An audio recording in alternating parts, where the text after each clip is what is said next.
కోటిపల్లి గారు, పవన్ కళ్యాణ్ గారు ఇటీవల రాజోల్లో మాట్లాడినటువంటి మాటలు, కొబ్బరి చెట్లకి దిష్టి తగిలిందనేటువంటి వ్యాఖ్యలు, ఆయన చేసినటువంటి వ్యాఖ్యలను కొంతమంది వక్రీకరించి తెలంగాణ ప్రజల దిష్టి కొబ్బరి చెట్లకు తగిలింది అనేటువంటి రీతిలో పబ్లిక్లోకి తీసుకెళ్లారు. దాని ద్వారా కాంగ్రెస్ పార్టీకి చెందినటువంటి కోమటిరెడ్డి వెంకటరెడ్డి మంత్రిగా ఉన్నారు, సినిమాటోగ్రఫీ శాఖ మంత్రి తెలంగాణలో. పవన్ కళ్యాణ్ గారి సినిమాలు ఆపుతున్నారు. అదేవిధంగా మరికొంతమంది బల్మూరు వెంకట్ లాంటి వాళ్ళు, అదేవిధంగా జడ్చర్ల ఎమ్మెల్యే అనిరుద్ధ్ రెడ్డి లాంటి వాళ్ళు, ఇకపోతే బీఆర్ఎస్లో కూడా కొంతమంది నాయకులు పవన్ కళ్యాణ్ గారిని ఇష్టం వచ్చినట్టు మాట్లాడారు. తెలంగాణ రానివ్వమని, అడ్డుకుంటామని, తరిమి కొడతామని ఇష్టానుసారంగా. సో ఎందుకు అట్లా వాళ్ళు వ్యాఖ్యలు చేసి మొత్తానికి వెనక్కి తగ్గారు. మళ్ళీ కోమటిరెడ్డి గారు అమరావతి వెళ్ళి చంద్రబాబు గారికి గ్లోబల్ సమ్మిట్కి ఇన్విటేషన్ ఇచ్చి వచ్చేట క్రమంలో మీడియా వారిని ప్రశ్నించగా ఆయన ఆ రోజు సందర్భానుసారంగా అలా మాట్లాడేశాము, పాస్ట్ ఈజ్ పాస్ట్ అయిపోయింది, దాని గురించి నేను మాట్లాడడానికి ఇష్టపడలేదు అన్నారు. అసలు ఫస్ట్ ఎందుకు మాట్లాడారు, మళ్ళీ ఎందుకు వెనక్కి తగ్గారు పవన్ కళ్యాణ్ గారి విషయంలో? తెలంగాణ నాయకులు ఎవరికైనా సరే పవన్ కళ్యాణ్ గారిని అనేటువంటి అర్హత ఉందా? అలా పవన్ కళ్యాణ్ గారు తెలంగాణ ప్రజల కోసం ఆయన చేసినటువంటి దాన ధర్మాలు, ఇప్పుడు శ్రీజ అనే ఒక అమ్మాయి క్యాన్సర్తో చనిపోతుంటే ఖమ్మంలో ఆసుపత్రికి వెళ్ళి 2 లక్షలు డొనేషన్ చేసి వైద్య ఖర్చులన్నీ కూడా ఆయనే పెట్టుకున్నారు. అలాగే జీసస్ అనాథ శరణాలయానికి అక్కడ ఒక అమ్మ ముక్కు ముఖం కూడా తెలియదు, ఆయన దగ్గరికి వెళ్ళి ఇంతమంది పేద విద్యార్థుల్ని అనాథల్ని చదివిస్తున్నానంటే ఆ అనాథాశ్రయానికి కూడా ఆయన విరాళాలు అందించారు. మంచు లక్ష్మి ఆ ప్రోగ్రాం కూడా వచ్చి ఆమె చాలా గొప్పగా నా బిడ్డ అని చెప్పుకుంది. అలాగే కోలంగూడను అంటే 2 తండా ప్రాంతాలకి ట్యాంకులు కట్టించి ప్రజారాజ్య సమయంలో తాగునీటి సదుపాయం కల్పించిన పవన్ కళ్యాణ్ గారు. తుఫాన్లు వస్తే ₹1 కోటి విరాళాలు అందించారు. అనేక మంది తెలంగాణలో బాగా నిష్ణాతులైనటువంటి క్రీడాకారుల్ని వాళ్ళు వెళ్ళటానికి కూడా విరాళాలు కూడా అందించినటువంటి పవన్ కళ్యాణ్ గారిని కనీసం వాళ్ళ జీవిత చరిత్రలో 10 పైసలు కూడా తెలంగాణకు దానం చేయలేనటువంటి వీళ్ళు పవన్ కళ్యాణ్ గారి గురించి మాట్లాడటం. ఆయనలా ప్రేమించేటువంటి వ్యక్తి ఎవరైనా ఉంటారా? 2 తెలుగు రాష్ట్రాలని 2 కళ్ళుగా భావిస్తారు. అక్కడ అన్న మాట ఏంటి? పచ్చగా ఉన్నాయని అనేవారు కొంతమంది నాయకులు ఓకే దిష్టి తగిలింది అన్నారు. ఆ కొంతమంది నాయకులు ఎవరైతే దిష్టి పెట్టారో వాళ్ళకి బాధ కలగలగా. అంటే రాజుగారి నోట్లో పుల్ల పడిందంటే పుల్ల కాదు తాటాకులు పడ్డాయి, తాటాకులు కాదు తాటి చెట్లు పడ్డాయి అన్నట్టుగా ఇక్కడ తెలంగాణలో కొంతమంది నాయకులు దిష్టి పెట్టారు అన్న పదాన్ని తెలంగాణ నాయకులందరికీ వక్రీకరించారు. మళ్ళీ తెలంగాణ ప్రజలకి మొత్తం తెలంగాణ అంతా వ్యాపించేశారు వీళ్ళు. నాయకులు వేరు, ప్రజలు వేరు కదా. మహా ఏదో 2-3 10 మంది పవన్ కళ్యాణ్ గారితో ఏదైనా సందర్భంలో మాట్లాడి ఉండుండొచ్చేమో. అప్పుడు అన్నారండి, మీకేముందండి, మీకు పచ్చనటువంటి కోనసీమ అందాలు బోలెని పంటలు పండుతాయి, మేము రాళ్ళు రప్పల్లో ఉన్నాము అని చెప్పి కొంతమంది నాయకులు మాట్లాడినటువంటి సందర్భాలు ఉన్నాయి. అలా వాళ్ళు అన్నారు. అలా అనగానే చూసారా ఇక్కడ మనకి ఏమీ లేకుండా పోయింది అన్న ఉద్దేశంతో ఆయన చెప్పడం సాగిందండి. ఆ దిష్టి అనే పదం పెద్ద పదమేం కాదండి. నిజంగా తెలంగాణకి దిష్టి పెడతలు ఎవరైనా అంటే ఈ పవన్ కళ్యాణ్ గారిని విమర్శించిన వాళ్ళే తెలంగాణకి దిష్టి పెడతలు. ఎందుకంటే వాళ్ళ జీవితంలో వీళ్ళని పవన్ కళ్యాణ్ గారు అనే ముందు ఉస్మానియాలో చనిపోయినటువంటి అనేక మంది కుటుంబాలకి టిక్కెట్లు ఇస్తాము, ఆ కుటుంబాలే తెలంగాణ సాధించుకుంటే వారి కుటుంబాల నుంచే ప్రజాక్షేత్రంలోకి నాయకులు వస్తారు, అసెంబ్లీలో నాయకులే ఉంటారని చెప్పి వీళ్ళు చేసిన పని ఏంటి? కవితకి మాట్లాడే అర్హత ఉందా? కోమటిరెడ్డి వెంకటరెడ్డి ఏం చేశారు చెప్తానండి. ఆయన ఒక సర్పంచ్ ఒక అమ్మాయి నామినేషన్గా వేసింది, వాళ్ళ హస్బెండ్ని కిడ్నాప్ చేసి ఆయన నోట్లో మూత్రం పోయించాడు. ఒక ప్రజాస్వామ్య నాయకుడైనటువంటి ఒక వ్యక్తి చేయవలసిన పని అండి ఇది. మూత్రం పోయడం ఏంటండి, ఎంత సిగ్గుసేటు. ప్రజలందరూ వ్యతిరేకించారు. ఇంకా తనకి గత్యంతరం లేక ఏదో ఒక అంశం పెట్టుకుని దాన్ని ఆ చెడు ఇతను చేసినటువంటి నీచమైన పని. పిల్లలు తెలియక చిన్న క్లాసుల్లో చదువుకున్నప్పుడు టాయిలెట్స్ పోసుకున్నప్పుడు ఒకరి మీద ఒకళ్ళు సరదాగా ఇలా పోసుకుంటూ ఉంటారు. అంతకంటే నీచ స్థాయికి దిగజారిపోయాడు ఆయన కోమటిరెడ్డి వెంకటరెడ్డి. మరి అటువంటి వ్యక్తి పవన్ కళ్యాణ్ గారిని విమర్శించడం అనేది ఎంత సిగ్గుసేటు. మూత్రం పోయడం ఏంటండి? ఒక నాయకుడు ప్రజాస్వామ్యంలో తండ్రి స్థానంలో ఉన్న ఒక నాయకుడు కిడ్నాప్ చేసి మూత్రం పోయడం ఏంటి? అది ఆ విమర్శలు వచ్చినాయండి అతని మీద. ఆ విమర్శల నేపథ్యంలో తెలంగాణ అంతా కూడా అతని మీద నెగిటివ్ వచ్చేస్తుంటే ఏం చేయాలో తెలియదు. తన సొంత తమ్ముడినేమో కంట్రోల్ చేసుకోలేడు, మరి పవన్ కళ్యాణ్ గారిని కంట్రోల్ చేసేస్తాడా? సొంత తమ్ముడేమో ఒకసారి ఏమో బీజేపీ అంటాడు, ఒకసారి కాంగ్రెస్ అంటాడు. రాజగోపాల్ రెడ్డి గారు సొంత తమ్ముడినే కంట్రోల్ పెట్టుకోలేంది, నువ్వు పవన్ కళ్యాణ్ గారిని కంట్రోల్లో పెట్టేస్తావు. ఇప్పుడు బీఆర్ఎస్ నాయకులు చెప్తున్నా, కాళేశ్వరం గురించి మాట్లాడండి. అక్కడ ఏదో మిగులు బడ్జెట్లో ఉన్నటువంటి తెలంగాణ రాష్ట్రాన్ని అప్పులు పాలు చేసినందుకు మాట్లాడండి. తెలంగాణ బలిదానాలు చేసినటువంటి కుటుంబాలు ఇప్పటికీ రోడ్డును పడిపోయి, కొడుకులు చనిపోయి జీవోత్సవాల్లో బతుకుతున్న ఆ తల్లిదండ్రుల యొక్క కన్నీరు తొడవండి. తెలంగాణ ఉద్యమాన్ని నడిపినటువంటి కోదండరాముకి ఆయనకి సముచిత స్థానం కల్పించకుండా మీరు మంత్రి పదవులు అనిపించి తెలంగాణకు అన్యాయం చేసినందుకు మీరు సిగ్గుపడండి. తెలంగాణ ప్రజలు కనుక నిజాలు తెలుసుకుంటే వీళ్ళని తరిమి చెప్పులతో కొడతారండి. ఎందుకంటే నేను తెలంగాణలోనే అనేక మిత్రులు ఉన్నారు. తెలంగాణ ఉద్యమంలో మేము ఇక్కడే ఉన్నాం, ఇందిరా పార్క్ దగ్గర, వీళ్ళందరి దగ్గర. మా ఫ్రెండ్స్ ఎంతోమంది తెలంగాణకి ఉద్యమానికి అక్కడ పాటలు పాడేటప్పుడు గట్ట మేము వాళ్ళతోటి వెళ్ళేవాళ్ళం. అంటే ఆ పాటలు బాగుండి నచ్చి వెళ్ళేవాళ్ళం. నాకు ఎంతోమంది మిత్రులు తెలంగాణలో ఉన్నారు. పాపం అందులో కొంతమంది మేము ఉస్మానియాలో ఎంబీఏ చేశారు.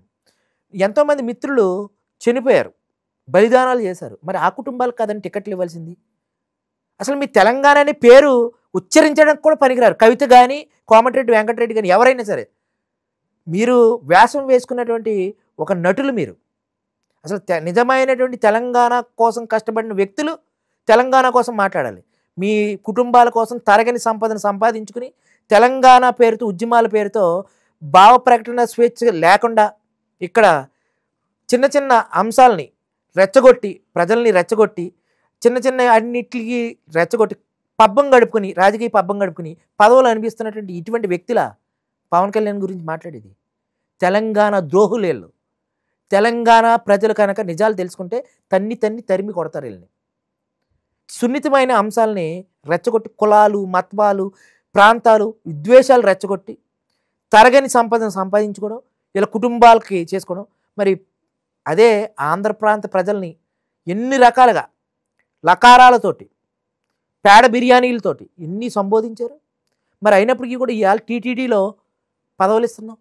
తిరుమల తిరుపతి దేవస్థానంలో కూడా తెలంగాణకు కూడా ప్రాతినిధ్యం ఇచ్చేలాగా వాళ్ళు లెటర్లు ఇస్తుంటే తెలంగాణలో భక్తులు ఎవరు లెటర్లు తెచ్చుకున్నా సరే వాళ్ళ ఎంపీలు ఇలా ఇక్కడ కూడా అనుమతిస్తున్నాం మనం. మరి అంత గౌరవంగా అన్నదమ్ముల్లోకి ఉండవలసింది పోయి మీరు చేసినటువంటి ఎదవ పనులు మీరు కప్పిపుచ్చుకోవడానికి. అలాగే కవితకి ఇప్పుడు రాజకీయ భవితవ్యం లేదు. ఆవిడ ఏం చేస్తుంది? రోజుకో పార్టీ అండి. కన్న తండ్రిని ఎదిరించిన నువ్వు పవన్ కళ్యాణ్ కోసం మాట్లాడటం ఏంటి? కన్న తండ్రి, కుటుంబ సభ్యులే నీకు విలువ ఇవ్వట్లేదు, మీరు పవన్ కళ్యాణ్ గురించి మాట్లాడటమా? ఎప్పుడు పవన్ కళ్యాణ్ గారు లాంటి వ్యక్తి తెలంగాణకి చేసినటువంటి దాన ధర్మాలు తెలంగాణ ప్రజలు మీరు చూసే ఉంటారు.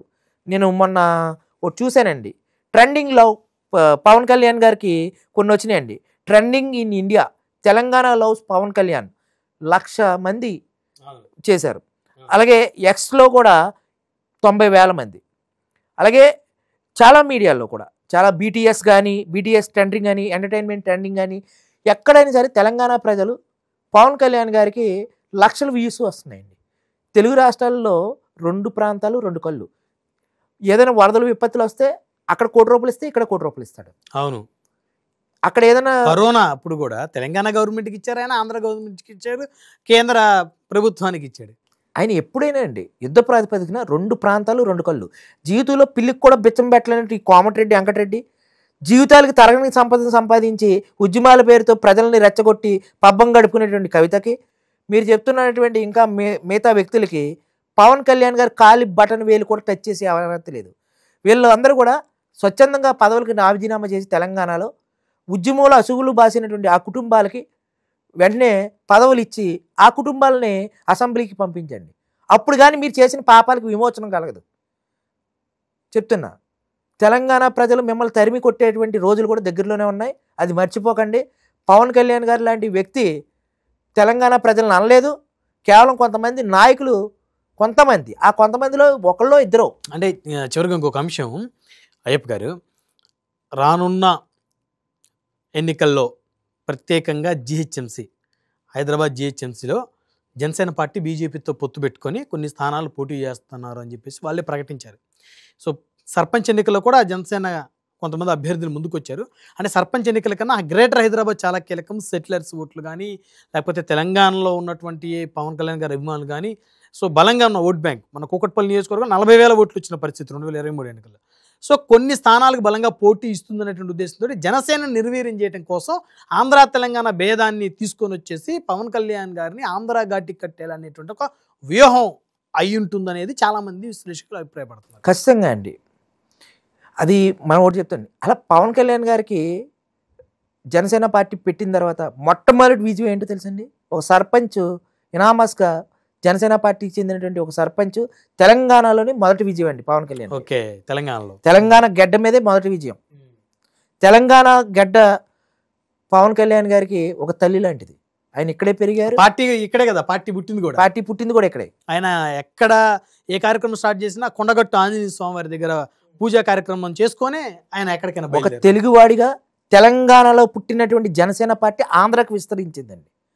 కాంగ్రెస్ మన దగ్గర పుట్ల ఎక్కడో పుట్టింది. అవును, మీరు మాట్లాడితే ఏం సరిపోరుగా. ఎందుకంటే ఇది కూడా ఒక ఓటండి. పవన్ కళ్యాణ్ గారికి అత్యంత ప్రజాదరణ కలిగినటువంటి నాయకుల్లో పవన్ కళ్యాణ్ గారు ఒకటి. ఆయన చరిష్మా ఎంత ఉందో మీరు చూసే ఉంటారు. తెలంగాణ వ్యాప్తంగా ఆయనకున్నటువంటి ఫ్యాన్ ఫాలోయింగ్ కానీ, ఆయన చేసినటువంటి మంచి సేవా దృక్పథ కార్యక్రమాల రీత్యా ఆయన భవిష్యత్తులో తెలంగాణలో కాలు పెడితే ఆల్రెడీ చెప్పారు, కూటమి అనేది తెలంగాణలో భవిష్యత్తులో కూడా పోటీ చేస్తుందని కలిసి. మరి ఆ ఓటు బ్యాంకింగ్ కాంగ్రెస్కి కానీ ఇటు బీఆర్ఎస్కి కానీ పడదు, మింగుడు పడలేనటువంటి విషయం. కాబట్టి పవన్ కళ్యాణ్ గారిని తెలంగాణలో రానివ్వకుండా చేద్దామని ప్రజల్ని రెచ్చగొట్టి సున్నితమైనటువంటి అంశాల ద్వారా ఇక్కడ ప్రజల్ని, గతంలో అదే కదండి చేసి పనులే అయ్యాయి, ఉద్యమాలు ఇవన్నీ కూడా సున్నితమైనటువంటి అంశాల ద్వారా ప్రజలను రెచ్చగొట్టడమే వీళ్ళ పని. ఇంక రెండో పని ఏం లేదు.